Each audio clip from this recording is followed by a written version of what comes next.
Hey everyone, Brendan Snyder here. How are you? Thank you so much for joining me and welcome to another episode of Glam Metal Gems. So this is where I like to take a deeper look into bands that ran under the radar, didn't get a lot of attention, that sort of things. We all know the big bands, Skid Row, we're not going to be talking about them kind of a thing. We're going to talk about the bands that didn't get a lot of attention. And so hopefully shine a new light on them, maybe open it up to you or just remind you of these great bands from the past and bring them to that wider audience and everything. So we're going to do that here in just a bit. But before we get started, if you're new to my channel and you haven't already hit the subscribe button, please do. Also leave a comment, hit like, all those things help support my channel. And of course, if you turn on notifications, you're going to stay up to date on really cool videos just like this with Glam Metal Gems.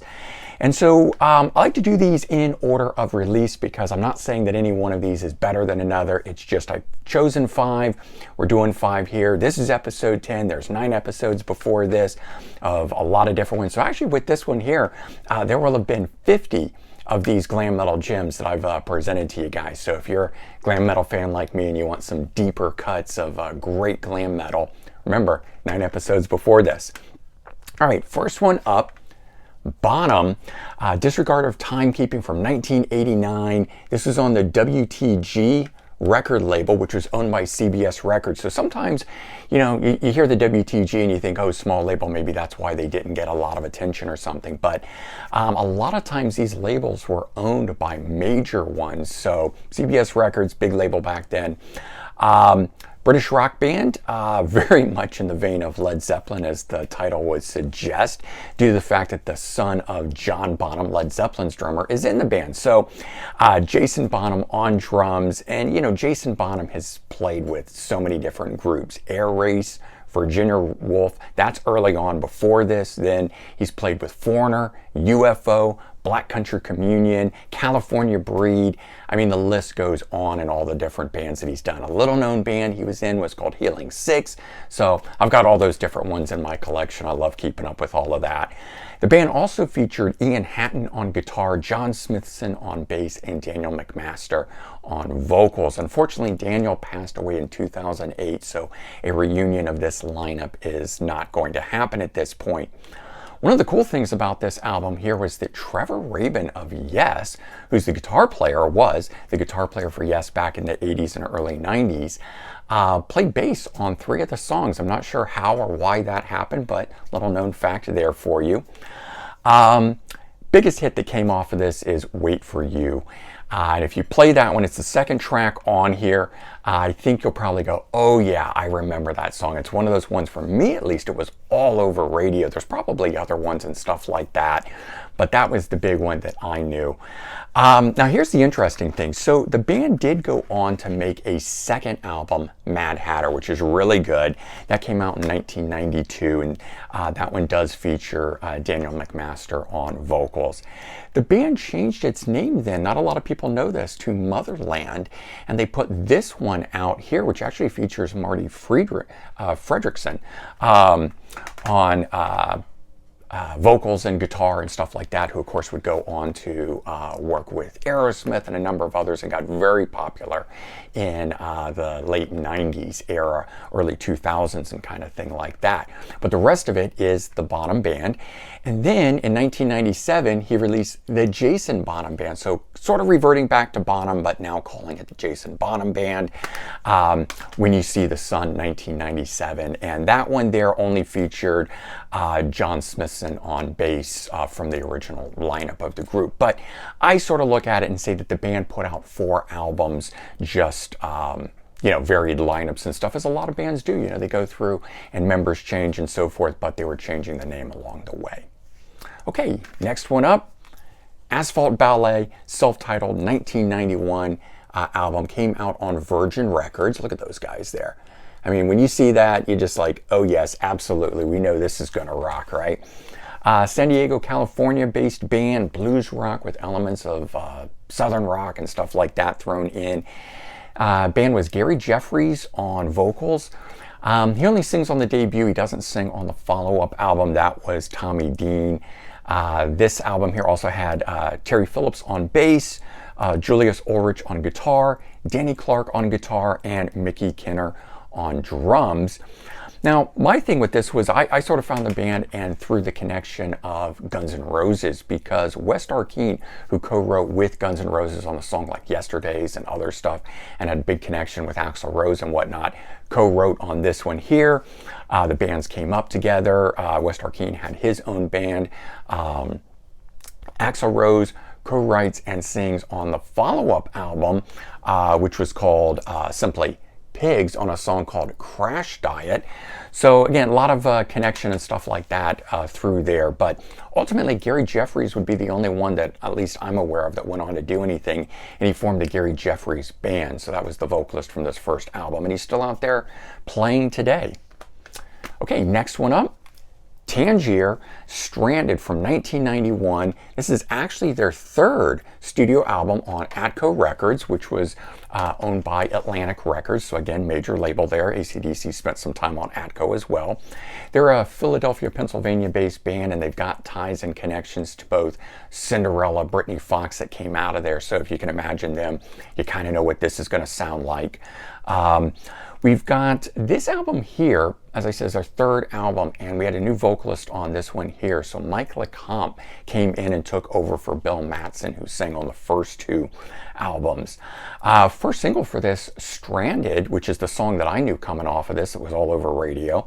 Never saw the video, but now I've got to look it up because I just learned this.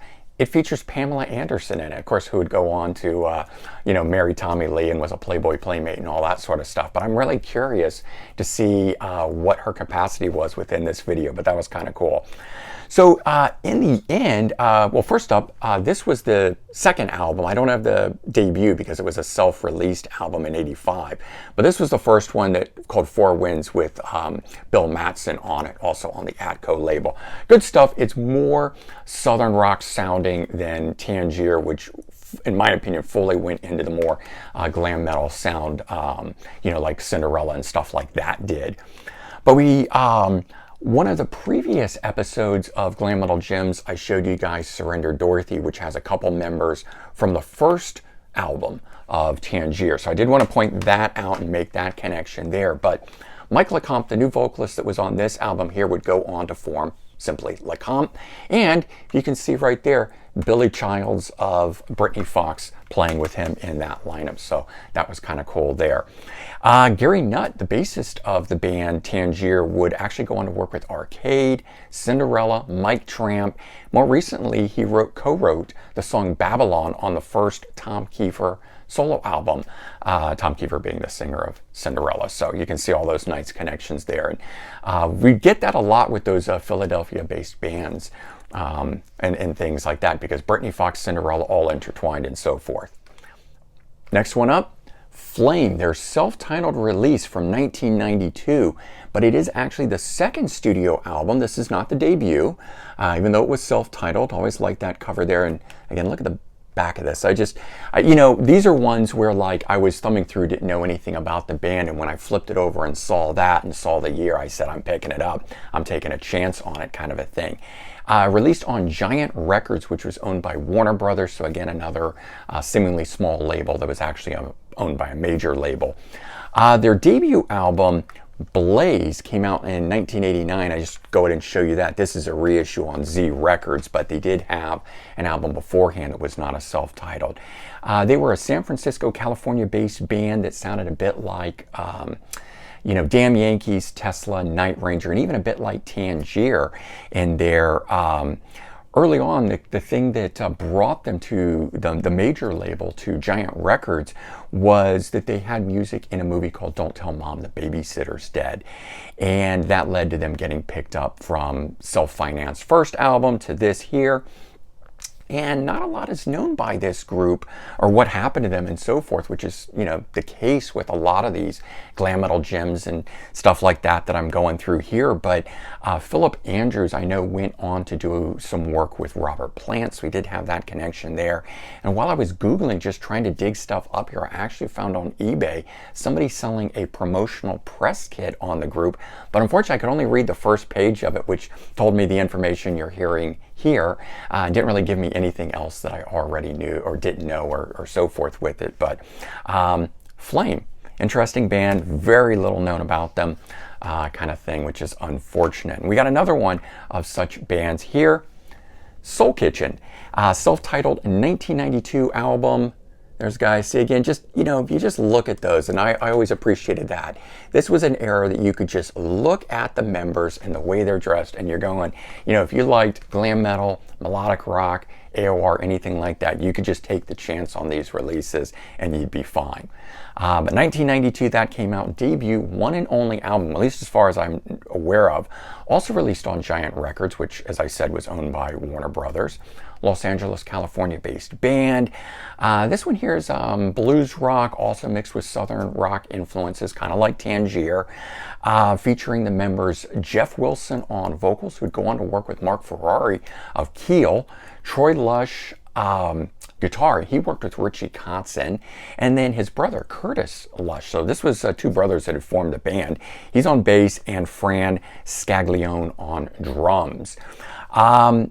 The thing I did notice about this is there's a couple cool guests on here. We've got Kevin Cronin from REO Speedwagon joining in, and Eric Brazilian from the Hooters. So very cool to have those guys on here. And I always kind of wonder about that. I tend to think mostly that is producers who know these guys, can bring them in. Sometimes it's the major label. Sometimes they're just down the hall working in the same studio, kind of a thing. But whenever I see those big names appear on a debut album, I kind of always wonder how that happened. You know, did the guys really know who they were and able to bring them in? Or was it someone else, or was it a favor, or, you know, what was it, kind of a thing. But anyway, there you go. You know, covered some kind of, well, very unknown groups here, along with maybe our first one, the most well-known of these, Bottoms. I gave you a little bit of something from every aspect here as far as these cool glam metal gems go. Hopefully you enjoyed this, and if you did, please remember to comment, like, and subscribe. Let me know your thoughts, of course. Remember, there are 9 other episodes of this. We've now done 10, so there are 50 of these cool glam metal gems type things out there for you guys to explore. All right, everyone, take care, have a good one, and I'll talk to you soon. Bye-bye.